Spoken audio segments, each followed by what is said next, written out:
സർക്കാരിൻ്റെ പാനൽ തള്ളി എന്ന് പറയുന്നതിനേക്കാളും സുപ്രീം കോടതി വിധിയെ അതിൻ്റെ അന്തസ്സത്തെയും ചാൻസലർ പൂർണ്ണമായിട്ടും വെല്ലുവിളിച്ചിരിക്കുകയാണ്. അത് അതീവ ഗൗരവമായ കാര്യമാണ്. സുപ്രീം കോടതിയുടെ വിധി വായിച്ചാൽ നിങ്ങൾക്ക് എല്ലാവർക്കും മനസ്സിലാക്കാൻ കഴിയും. അതിനകത്ത് വളരെ കൃത്യമായി തന്നെ സുപ്രീം കോടതി വിധിയിൽ പറയുന്നുണ്ട് ഈ നിയമനം എങ്ങനെയായിരിക്കണമെന്നുള്ളത്. അതാണ് ഈ 16 പറയുന്നത്. അപ്പോൾ സുപ്രീം കോടതി വളരെ കൃത്യമായി പറഞ്ഞിരിക്കുന്നത് താൽക്കാലികമായി പുതിയൊരാളെയോ മെരുവൊരാളെയോ വയ്ക്കാം, പക്ഷേ ഈ 2 നിയമങ്ങൾക്കകത്ത വകുപ്പുകൾക്കനുസരിച്ചായിരിക്കണം. ഈ വകുപ്പുകൾക്കനുസരിച്ചല്ല നിയമനം എന്ന് കണ്ടെത്തിയിട്ടാണ് ഹൈക്കോടതി നേരത്തെയുള്ളത് റദ്ദാക്കിയത്. അത് ഇവിടെ സുപ്രീം കോടതി അത് പരിശോധിച്ചിട്ട് പറയുന്നുണ്ട്. ഇത് സംബന്ധിച്ച് സെക്ഷൻ 7(3) സംബന്ധിച്ച് ഇനിയൊരു പുതിയ ഇൻ്റർപ്രിട്ടേഷൻ ആവശ്യമില്ല എന്ന് ഈ വിധിയെ ശരിവെച്ചുകൊണ്ട് തന്നെ സുപ്രീം കോടതി പറയുന്നുണ്ട്.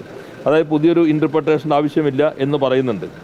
ഇവിടെ ആ സുപ്രീം കോടതി വിധിയെ പരസ്യമായി ചാൻസലർ വെല്ലുവിളിച്ചിരിക്കുന്നു. അപ്പോൾ സുപ്രീം കോടതി പറഞ്ഞിട്ടും ഞാൻ ചർച്ചയ്ക്ക് തയ്യാറല്ല, ഞാൻ എൻ്റെ തന്നിഷ്ടം പോലെ ചെയ്യും എന്നൊരു ചാൻസലർ പ്രഖ്യാപിക്കുന്നത് actually is challenging the supreme court verdict, is challenging de facto, is challenging the spirit of the supreme court verdict, and this act is done by a person who is holding a constitutional position. ഏറ്റവും പുതിയ വാർത്തകളും വിശേഷങ്ങളും വിരൽ തുമ്പിലറിയാൻ Zee Malayalam news എല്ലാ digital പ്ലാറ്റ്ഫോമുകളിലും ലഭ്യം.